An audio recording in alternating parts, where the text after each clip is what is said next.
नमस्कार दर्शक बंधु आमर जीवन में अनेक थर एपरी छोट छोट जिनिस घटी थाए जहाकू आम केवल अणदेखा कर आमको लगे जे एगुड़िकर कौन विशेष प्रभाव ना किंतु यही भूल आम कर बसी था कारण केतेक थर यही साधारण देखा जाउथबा जिनिस गुड़िक आमर भाग्यर दिग परिवर्तन कर दिए। आज्ञा हाँ, एहीपरी ही गोटे जिनिस हेउछि चप्पल। शुणा जदिओ साधारण लगे किंतु यही साधारण जिनिस लुचि रही आपण जीवनर सुख शांति और समृद्धिर रहस्य।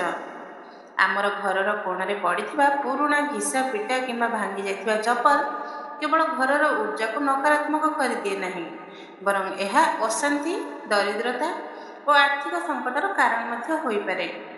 किंतु अटकंतु, यही चप्पल जदि ठीक स्थान में ठीक भाव में रखा जाए तेबे यह आपण जीवन में खुशी, धन वृद्धि और सुख शांति आनीपारे। ज्योतिष शास्त्र और वास्तु विज्ञान कहे जे आमर घरर प्रत्येक वस्तु जदिओ केते साधारण हेउना कहीं आमर जीवन और ग्रह मानक उपरे प्रभाव पकाए। तेणु यह अत्यंत जरूरी जे आमे एही जिनिस गुड़िक एपरी अणदेखा न करूँ, कारण यही छोट छोट कथार ही लुचि थाए बड़ बड़ राज, आध्यात्मिक ऊर्जार गभीर रहस्य। तो आसतु जाणवा चप्पल सहित जड़ित कथा गुड़िक जहाकू जदि आपण बुझी नेबे तेबे आपण जीवन नुआ दिगरे बढ़ी पारे। बंधुगण, वीडियो रे आगू बढ़िया पूर्व चैनल को सब्सक्राइब निश्चय करंतु और कमेंट रे जय माता लक्ष्मी लिखि आपण श्रद्धा निश्चय जणातु। चलतु वीडियो रे आगू को बढ़िया। भांगी जाइथिबा किंबा फाटी जाइथिबा चप्पल को तुरंत घर बाहर करंतु, नहेले यह आपण जीवनर खुशी गुड़िक चोरी करिपारे।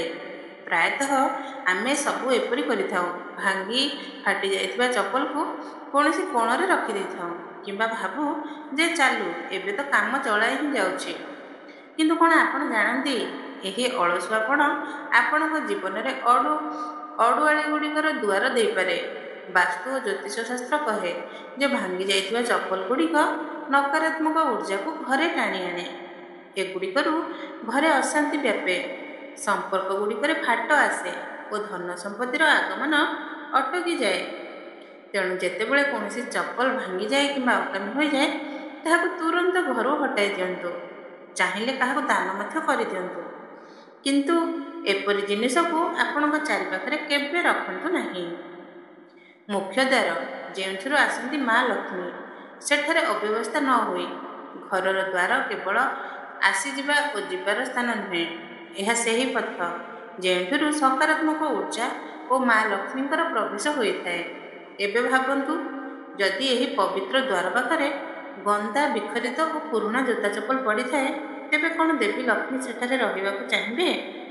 ना ना, एपरी अव्यवस्था घरर उन्नति रे बाधा होई पारे। तेणु सर्वदा मुख्य द्वार को सफा सुतरा रखंतु।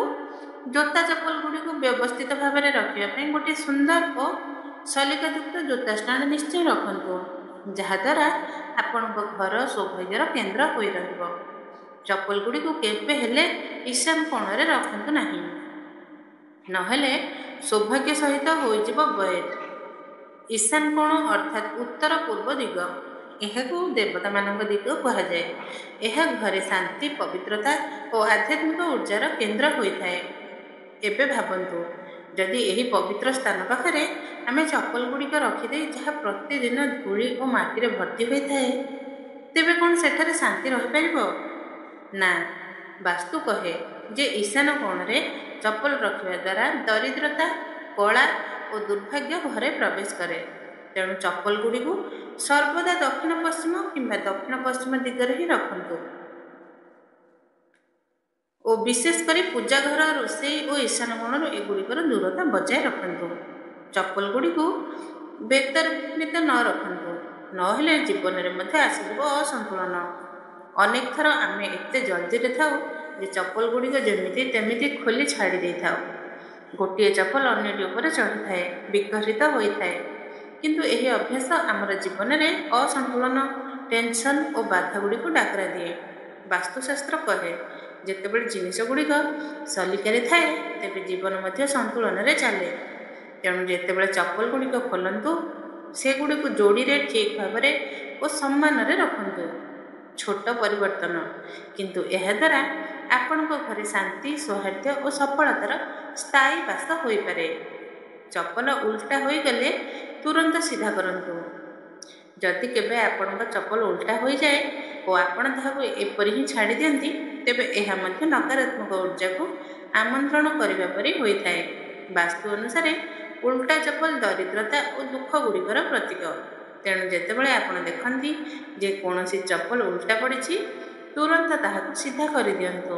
ଏହା ଗୋଟିଏ ଛୋଟ କାମ, କିନ୍ତୁ ଏହାର ପ୍ରଭାବ ବଡ଼। ଏହା ଆପଣଙ୍କ ଜୀବନରେ ସନ୍ତୁଳନ ଓ ସମୃଦ୍ଧି ବଜାୟ ରଖିବାର ପ୍ରତୀକ ବୋଲି ମାନାଯାଏ। ସାଙ୍ଗେ ସାଙ୍ଗେ ଖାଇବା ସମୟରେ ଚପଲ ପିନ୍ଧିବା ମଧ୍ୟ ଦେବୀ ଅନ୍ନପୂର୍ଣ୍ଣାଙ୍କ ଅପମାନ ବୋଲି ମାନାଯାଏ। ଏହାରୁ ଘରେ ଅନ୍ନର ଅଭାବ, ଅଶାନ୍ତି ଓ ଦୁର୍ଭାଗ୍ୟ ଆସିବାର ଆଶଙ୍କା ରହେ। କେତେକ ଲୋକ ଘରର ମୁଖ୍ୟ ଦ୍ୱାରରେ ହିଁ ଚପଲ ଖୋଲି ଛାଡ଼ି ଦିଅନ୍ତି, ଯାହାଦ୍ୱାରା ଦ୍ୱାର ବନ୍ଧା ହୋଇଯାଏ ଓ ସେଠାରେ ସକାରାତ୍ମକ ଉର୍ଜା ଅଟକିଯାଏ। ଏହି ସ୍ଥାନ ମାତା ଲକ୍ଷ୍ମୀଙ୍କ ଆଗମନର ଦ୍ୱାର ବୋଲି ମାନାଯାଏ, ତେଣୁ ଏହାକୁ ସର୍ବଦା ସଫା ଓ ବ୍ୟବସ୍ଥିତ ରଖିବା ଉଚିତ। ଏପରିରେ ଜରୁରୀ ଯେ ଚପଲଗୁଡ଼ିକୁ ଗୋଟିଏ ନିର୍ଦ୍ଦିଷ୍ଟ ସ୍ଥାନ, ଯେମିତି ଜୋତା ଷ୍ଟାଣ୍ଡ କିମ୍ବା ୟାର୍କରେ ରଖାଯାଏ। ଆଉ ଗୋଟିଏ ଅତ୍ୟନ୍ତ ଗୁରୁତ୍ୱପୂର୍ଣ୍ଣ କଥାଟି ଏହା ଯେ କାହାକୁ ମଧ୍ୟ ଉପହାରରେ ଚପଲ କିମ୍ବା ଜୋତା ଦେବା ଉଚିତ ନୁହେଁ। ଏପରି କରିବା ଦ୍ୱାରା ସମ୍ପର୍କ ଗୁଡ଼ିକରେ ଦୂରତା ଓ ଭୁଲ ବୁଝାମଣା ବଢ଼ିପାରେ। ଯଦି ଆପଣ କାହାକୁ ଉପହାର ଦେବାକୁ ଚାହାନ୍ତି, ତେବେ ପୁସ୍ତକ, ମିଠାଇ କିମ୍ବା ବସ୍ତ୍ର ପରି ଶୁଭ ବସ୍ତୁଗୁଡ଼ିକ ହିଁ ଦିଅନ୍ତୁ। ଏହା ବ୍ୟତୀତ ଅନେକ ଲୋକ ଫାଟି ଯାଇଥିବା କିମ୍ବା ଘିସି ଯାଇଥିବା ଚପଲ ପିନ୍ଧି ରହନ୍ତି, ଯାହା ଶନିଦେବଙ୍କର କ୍ରୋଧର କାରଣ ହୋଇପାରେ। ଏହାରୁ ଜୀବନରେ ବାରମ୍ବାର ବାଧା ଆସେ ଓ ଆର୍ଥିକ ସମସ୍ୟା ଗୁଡ଼ିକ ରହିଥାଏ। ତେଣୁ ସମୟରେ ପୁରୁଣା ଚପଲଗୁଡ଼ିକୁ ବଦଳାଇ ଦେବା ଉଚିତ। ଓ ସବୁଠାରୁ ଗୁରୁତ୍ୱପୂର୍ଣ୍ଣ କଥା, ଯଦି ଆପଣ କୌଣସି ଶୁଭ କାର୍ଯ୍ୟ, ଯେମିତି ମନ୍ଦିର ଯିବା, ପୂଜା କରିବା, ଯାତ୍ରାରେ ବାହାରିବା କିମ୍ବା ଚାକିରିର ଇଣ୍ଟରଭ୍ୟୁ ପରି କାର୍ଯ୍ୟ ପାଇଁ ଯାଉଛନ୍ତି, ତେବେ ଫାଟି ଯାଇଥିବା କିମ୍ବା ପୁରୁଣା ଚପଲ ପିନ୍ଧିବା ସମ୍ପୂର୍ଣ୍ଣ ନିଷିଦ୍ଧ।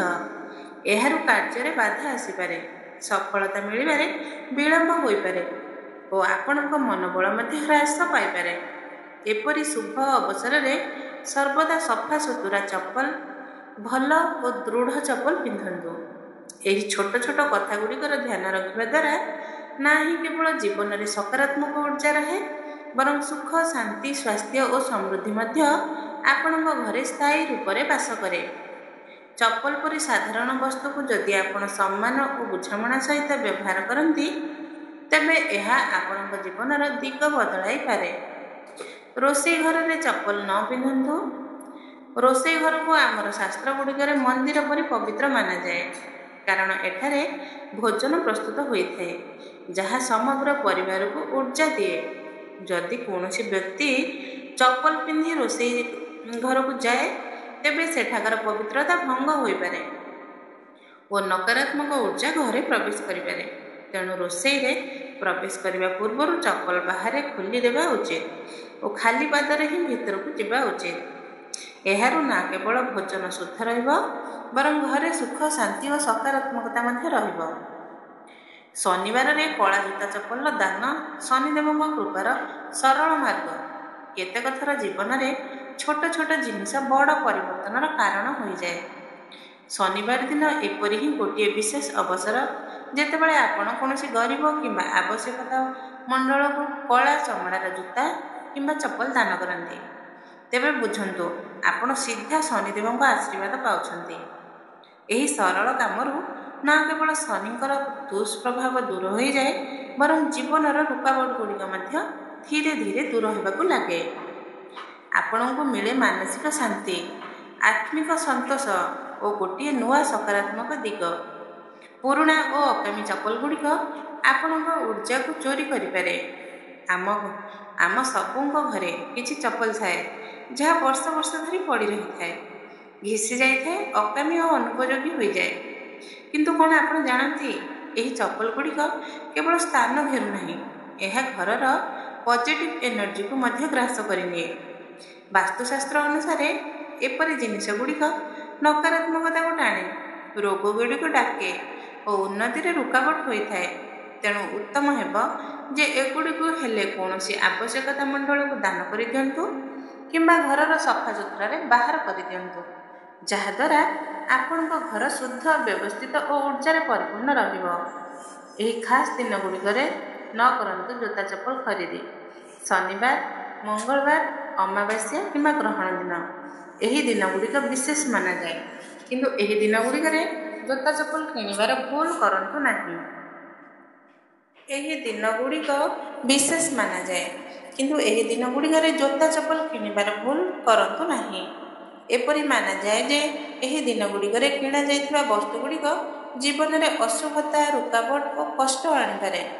ତ ଯଦି ଆପଣ ଚାହାନ୍ତି ଯେ ନୂଆ ଜିନିଷଗୁଡ଼ିକ ଆପଣଙ୍କୁ ସଫଳତା ଓ ସୁଖ ଦେଉ, ତେବେ ଖରିଦ କରନ୍ତୁ କୌଣସି ଶୁଭ ମୁହୂର୍ତ୍ତ କିମ୍ବା ଶୁଭ ଦିନରେ ହିଁ, କାରଣ ସମୟର ସଠିକ ଚୟନ ହିଁ ନିର୍ଦ୍ଧାରଣ କରେ ଆପଣଙ୍କ ଉର୍ଜାର ସଠିକ ପ୍ରଭାବ।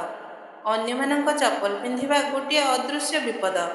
ଆମେ କେତେଥର ଅନ୍ୟମାନଙ୍କର ଚପଲଗୁଡ଼ିକ ପିନ୍ଧି ନିଅନ୍ତି, ବିନା ଭାବି, ବିନା ବୁଝି। କିନ୍ତୁ ପ୍ରତ୍ୟେକ ମଣିଷର ନିଜର ଗୋଟିଏ ଉର୍ଜା ଥାଏ ଓ ଯେତେବେଳେ ଆପଣ କାହାର ଚପଲ ପିନ୍ଧନ୍ତି, ତେବେ ସେମାନଙ୍କ ସହିତ ଜଡ଼ିତ ନକାରାତ୍ମକତା, ରୋଗ କିମ୍ବା ଦୁର୍ଭାଗ୍ୟ ମଧ୍ୟ ଆପଣଙ୍କ ଜୀବନରେ ପ୍ରବେଶ କରିପାରେ। ସଫାସୁତୁରା ଓ ପବିତ୍ର ଜୀବନଶୈଳୀ ପାଇଁ ଜରୁରୀ ଯେ ଆପଣ କେବଳ ନିଜର କିମ୍ବା ଘର ଲୋକଙ୍କ ଚପଲଗୁଡ଼ିକୁ ପିନ୍ଧନ୍ତୁ, ଯାହାଦ୍ୱାରା ଆପଣଙ୍କ ଜୀବନରେ ଶୁଦ୍ଧତା ଓ ସନ୍ତୁଳନ ରହିବ। ଯଦି ପାଇବାକୁ ଚାହାନ୍ତି ଶନିଦେବଙ୍କ ଆଶୀର୍ବାଦ, ତେବେ କେବଳ ଏତିକି କରନ୍ତୁ। ପ୍ରତ୍ୟେକ ଶନିବାର ବିନା ଚୁକ୍, ବିନା ସଂକୋଚ କୌଣସି ଆବଶ୍ୟକତା ମଣ୍ଡଳକୁ ଚପଲ, ଜୋତା କିମ୍ବା କଳା ବସ୍ତ୍ର ଦାନ କରନ୍ତୁ। ଏହି ଉପାୟ ନ କେବଳ ଶନିର ପ୍ରଭାବଗୁଡ଼ିକ କମ୍ କରେ, ବରଂ ଜୀବନକୁ ଦୁଃଖରୁ ସୁଖ ଆଡ଼କୁ ମୋଡ଼ିଦିଏ। ଆପଣ ପାଇବେ ମନକୁ ଶାନ୍ତି, କର୍ମରେ ବିଶ୍ୱାସ ଓ ଭାଗ୍ୟରେ ଚମକ। ଜୋତା ଚପଲ ଏହି ସାଧାରଣ ଜିନିଷଗୁଡ଼ିକ ମଧ୍ୟ ତିଆରି କରିପାରେ ଆପଣଙ୍କ ତକଦିର। ପ୍ରାୟତଃ ଆମେ ଭାବୁ ଯେ ବଡ଼ ଜିନିଷଗୁଡ଼ିକ ହିଁ ଜୀବନ ବଦଳାଏ, କିନ୍ତୁ ସତ୍ୟ ତ ଏହା ଯେ ଯେତେବେଳେ ଆପଣ ଛୋଟ କଥାଗୁଡ଼ିକର ଧ୍ୟାନ ରଖନ୍ତି, ତେବେ ବ୍ରହ୍ମାଣ୍ଡ ମଧ୍ୟ ଆପଣଙ୍କ ପାଇଁ ରାସ୍ତା ବଦଳାଇ ଦିଏ। ଜୋତା ଚପଲ ପରି ଦୈନିକ ଜିନିଷଗୁଡ଼ିକ ଯଦି ସଲିକାରେ ଭାବି, ବୁଝି ଓ ସମ୍ମାନ ସହିତ ବ୍ୟବହାର କରାଯାଏ, ତେବେ ଏହା ଆପଣଙ୍କ ଜୀବନରେ ସୁଖ, ଶାନ୍ତି ଓ ସମୃଦ୍ଧି ଆଣିଥାଏ। ତ କ'ଣ ସଚ୍ଚା ଗୋଟିଏ ଚପଲ ଆପଣଙ୍କ କିସ୍ମତ ବଦଳାଇ ପାରେ? ଉତ୍ତର ହେଉଛି ହଁ। ଯଦି ଆପଣ ଏହି ଛୋଟ ଛୋଟ କଥାଗୁଡ଼ିକର ଧ୍ୟାନ ରଖନ୍ତି, ତେବେ ସେହି ଚପଲ କାହା ପାଇଁ କେବଳ ଗୋଟିଏ ଜିନିଷ ଆପଣଙ୍କର ପାଇଁ ସୌଭାଗ୍ୟର ଦ୍ୱାର ହୋଇପାରେ। କଳା ଜୋତା ପିନ୍ଧି ହନୁମାନ ମନ୍ଦିର ଯିବାର ଉପାୟ। ଯଦି ଆପଣ ଚାହାନ୍ତି ଯେ ଶନିଦେବ ଓ ହନୁମାନଜୀ ଦୁହେଁଙ୍କ କୃପା ଆପଣଙ୍କ ଉପରେ ରହୁ, ତେବେ ଶନିବାର ଦିନ ଗୋଟିଏ ଖାସ୍ ଉପାୟ ଅବଲମ୍ବନ କରନ୍ତୁ। ସର୍ବପ୍ରଥମେ ଆପଣଙ୍କ ପାଖରେ ଥିବା ସଫା ଓ ପୁରୁଣା କଳା ରଙ୍ଗର ଜୋତା ପିନ୍ଧି ନିଅନ୍ତୁ। ତାପରେ ସେହି ଜୋତା ପିନ୍ଧି ହନୁମାନଜୀଙ୍କ ମନ୍ଦିରକୁ ଯାଆନ୍ତୁ। ଯେତେବେଳେ ମନ୍ଦିରରେ ପହଞ୍ଚିବେ, ତେବେ ବାହାରେ ହିଁ ଜୋତା ଖୋଲି ଦିଅନ୍ତୁ। ଏବେ ଖାଲି ପାଦରେ ଶ୍ରଦ୍ଧା ଓ ଭକ୍ତି ସହିତ ହନୁମାନଜୀଙ୍କ ଦର୍ଶନ କରନ୍ତୁ। ଦର୍ଶନ ପରେ ସେହି ଜୋତାଗୁଡ଼ିକୁ ସେହିଠାରେ ହିଁ ଛାଡ଼ି ଦିଅନ୍ତୁ, ଯାହାଦ୍ୱାରା ସେଗୁଡ଼ିକ କୌଣସି ଗରିବ କିମ୍ବା ଆବଶ୍ୟକତା ମଣ୍ଡଳ ବ୍ୟକ୍ତିକୁ ମିଳିପାରିବ। ଏହାପରେ ଆପଣ ବିନା ଜୋତା ଅର୍ଥାତ୍ ଖାଲି ପାଦରେ ଘରକୁ ଫେରନ୍ତୁ। ଏପରି କରିବା ଦ୍ୱାରା ଆପଣଙ୍କୁ ଦାନର ପୁଣ୍ୟ ମଧ୍ୟ ମିଳେ ଓ ମାନାଯାଏ ଯେ ବଜରଙ୍ଗବଲି ଓ ଶନିଦେବଙ୍କ ବିଶେଷ କୃପାରୁ ଆପଣଙ୍କ ଜୀବନର କଷ୍ଟଗୁଡ଼ିକ କମ୍ ହେବାକୁ ଲାଗେ। ଏହାରୁ ଘରେ ସୁଖ, ଶାନ୍ତି ଓ ସମୃଦ୍ଧି ରହିଥାଏ। ଅନ୍ନ ଓ ଧନର ସ୍ଥାନରେ ଜୋତା ଚପଲ ପିନ୍ଧି ଯିବା ଗୋଟିଏ ଅଦୃଶ୍ୟ ଅନାଦର। ଆମର ଘରର କିଛି ସ୍ଥାନ କେବଳ ଇଟା ପଥରର ଅଂଶ ନୁହନ୍ତି, ସେଗୁଡ଼ିକ ଆଶୀର୍ବାଦର ଭଣ୍ଡାର ହୋଇଥାଏ। ଯେମିତି ରୋଷେଇ ଘର, ଅନାଜର ଆଲମାରୀ କିମ୍ବା ସେହି କୋଣ ଯେଉଁଠି ଆମେ ଧନ କିମ୍ବା ଜରୁରୀ ଜିନିଷଗୁଡ଼ିକ ରଖୁ। ଏହି ସ୍ଥାନଗୁଡ଼ିକ କେବଳ ଭୌତିକ ନୁହନ୍ତି, ଆଧ୍ୟାତ୍ମିକ ରୂପରେ ମଧ୍ୟ ପବିତ୍ର ମାନାଯାଏ। ଯେତେବେଳେ ଆମେ ଏହି ସ୍ଥାନଗୁଡ଼ିକରେ ଜୋତା ଚପଲ ପିନ୍ଧି ଯାଉଁ, ତେବେ ଆମେ ଅଜାଣତରେ ସେହି ପବିତ୍ରତାର ଅପମାନ କରୁ, ଯାହାଦ୍ୱାରା ଘରର ସକାରାତ୍ମକ ଉର୍ଜା ଦୁର୍ବଳ ହେବାକୁ ଲାଗେ। ଏପରି ମାନାଯାଏ ଯେ ଏହାରୁ ଧୀରେ ଧୀରେ ଅନ୍ନର ବରକତ ହ୍ରାସ ପାଏ ଓ ଧନର ହାନି ମଧ୍ୟ ହୋଇପାରେ। ତେଣୁ ଗୋଟିଏ ସରଳ କିନ୍ତୁ ଶକ୍ତିଶାଳୀ ନିୟମ ଅବଲମ୍ବନ କରନ୍ତୁ। ଯେତେବେଳେ ଆପଣ ରୋଷେଇରେ ଯାଆନ୍ତି କିମ୍ବା ଅନାଜ ଓ ଧନ ରଖିବାର ସ୍ଥାନରେ ପାଦ ଧୋଇବେ, ତେବେ ଖାଲି ପାଦ କିମ୍ବା ସଫା ପାଦରେ ଯାଆନ୍ତୁ। ଏହା କେବଳ ଗୋଟିଏ ପରମ୍ପରା ନୁହେଁ, ସମ୍ବେଦନଶୀଳତା ଓ ସମ୍ମାନର ପ୍ରତୀକ। ଯେତେବେଳେ ଆପଣ ଅନ୍ନକୁ ସମ୍ମାନ ଦେବେ, ତେବେ ଅନ୍ନ ଆପଣଙ୍କୁ ସନ୍ତୋଷ ଓ ସମୃଦ୍ଧି ଦେବ। ଯେତେବେଳେ ଆପଣ ଧନର ସ୍ଥାନକୁ ପବିତ୍ର ରଖିବେ, ତେବେ ଧନ ରହିବ, ବଢ଼ିବ ଓ ଆପଣଙ୍କ ପରିଶ୍ରମର ସାଥୀ ହେବ। ଶନିବାରରେ ପୁରୁଣା ଜୋତା ଚପଲ ଚୌରାହାରେ ଛାଡ଼ିବାର ଉପାୟ। ଯଦି ଆପଣ ଆର୍ଥିକ ଆଢୁଆଳରୁ ମୁକ୍ତି ପାଇବାକୁ ଚାହାନ୍ତି, ତେବେ ଶନିବାର ଦିନ ଗୋଟିଏ ଖାସ୍ ଉପାୟ ଅବଲମ୍ବନ କରନ୍ତୁ। ସେହିଦିନ ଆପଣଙ୍କ ପୁରୁଣା ଓ ଏବେ ବ୍ୟବହାର ନ ହେଉଥିବା ଜୋତା କିମ୍ବା ଚପଲ ପିନ୍ଧି କୌଣସି ଚୌରାହା ଅର୍ଥାତ୍ ଚାରି ରାସ୍ତା ବିଶିଷ୍ଟ ସ୍ଥାନକୁ ଯାଆନ୍ତୁ। ସେଠାରେ ଠିଆ ହୋଇ ମନେ ମନେ ଭଗବାନଙ୍କୁ ପ୍ରାର୍ଥନା କରନ୍ତୁ ଯେ ଆପଣ ଆପଣଙ୍କ ସବୁ ଆର୍ଥିକ ଆଢୁଆଳ ଗୁଡ଼ିକୁ ଏହି ଜୋତା ସହିତ ଛାଡ଼ୁଛନ୍ତି ଓ ସେମାନଙ୍କଠାରୁ ଜୀବନରେ ସମୃଦ୍ଧି ଆଣିବାକୁ ବିନତି କରୁଛନ୍ତି। ପ୍ରାର୍ଥନା କରିବା ପରେ ସେହି ଜୋତା କିମ୍ବା ଚପଲ ଗୁଡ଼ିକୁ ସେହି ଚୌରାହାରେ ଛାଡ଼ି ଦିଅନ୍ତୁ ଓ ଖାଲି ପାଦରେ ଘରକୁ ଫେରନ୍ତୁ। ଏପରି କରିବା ଦ୍ୱାରା ମନାଯାଏ ଯେ ଆପଣଙ୍କ ନକାରାତ୍ମକ ଉର୍ଜା, ଧନରୁ ରୁକାବଟ ଓ ଦୁର୍ଭାଗ୍ୟ ଦୂର ହୋଇଯାଏ ଓ ଘରେ ପୁନର୍ବାର ଅନ୍ନ ଧନର ବୃଦ୍ଧି ହେବାକୁ ଲାଗେ। ଗୋଟିଏ ଅନ୍ତିମ କଥା, ଏହିସବୁ ଉପାୟ ଧାର୍ମିକ ଆସ୍ଥା, ଜ୍ୟୋତିଷୀୟ ବିଶ୍ୱାସ ଓ ଭାରତୀୟ ପରମ୍ପରା ଗୁଡ଼ିକ ଉପରେ ଆଧାରିତ। ଜରୁରୀ ନୁହେଁ ଯେ ପ୍ରତ୍ୟେକ ଉପାୟରୁ ତୁରନ୍ତ ଚମତ୍କାର ହେବ, କିନ୍ତୁ ଯେତେବେଳେ ଆପଣ ଏଗୁଡ଼ିକ ସଚ୍ଚା ମନ, ଶ୍ରଦ୍ଧା ଓ ଆସ୍ଥା ସହିତ ଅବଲମ୍ବନ କରନ୍ତି, ତେବେ ଆପଣଙ୍କ ଭିତରେ ଗୋଟିଏ ନୂଆ ଉର୍ଜା, ଶାନ୍ତି ଓ ସକାରାତ୍ମକ ଚିନ୍ତାଧାରାର ଜନ୍ମ ହୁଏ ଓ ଏହି ଚିନ୍ତାଧାରା ଧୀରେ ଧୀରେ ଆପଣଙ୍କ ଜୀବନକୁ ସୁଖ, ସମାଧାନ ଓ ସନ୍ତୁଳନ ଆଡ଼କୁ ନେଇଯାଏ। ତେଣୁ ଏହି ଉପାୟ ଗୁଡ଼ିକୁ ଆସ୍ଥା ସହିତ ଅବଲମ୍ବନ କରନ୍ତୁ ଓ ଦେଖନ୍ତୁ କିପରି ଧୀରେ ଧୀରେ ଆପଣଙ୍କ ଜୀବନରେ ପରିବର୍ତ୍ତନ ଆସିବାକୁ ଲାଗିବ। ତ ବନ୍ଧୁଗଣ, ଆଜିର ଏହି ଭିଡ଼ିଓରେ କେବଳ ଏତିକି। ଯଦି ଆପଣଙ୍କୁ ଏହି ସୂଚନା ଭଲ ଲାଗିଥାଏ, ତେବେ ଏହାକୁ ଲାଇକ୍ କରନ୍ତୁ, ସେୟାର କରନ୍ତୁ ଓ ଚ୍ୟାନେଲକୁ ସବସ୍କ୍ରାଇବ୍ ନିଶ୍ଚୟ କରନ୍ତୁ ଏବଂ କମେଣ୍ଟ ବକ୍ସରେ ଜୟ ମା ମହାଲକ୍ଷ୍ମୀ ନିଶ୍ଚୟ ଲେଖନ୍ତୁ। ଆମେ ପୁନର୍ବାର ମିଳିବା ଗୋଟିଏ ନୂଆ, ରୋଚକ ଓ ଜ୍ଞାନବର୍ଦ୍ଧକ ଭିଡ଼ିଓ ସହିତ। ରହୁଛି। ଜୟ ଜଗନ୍ନାଥ।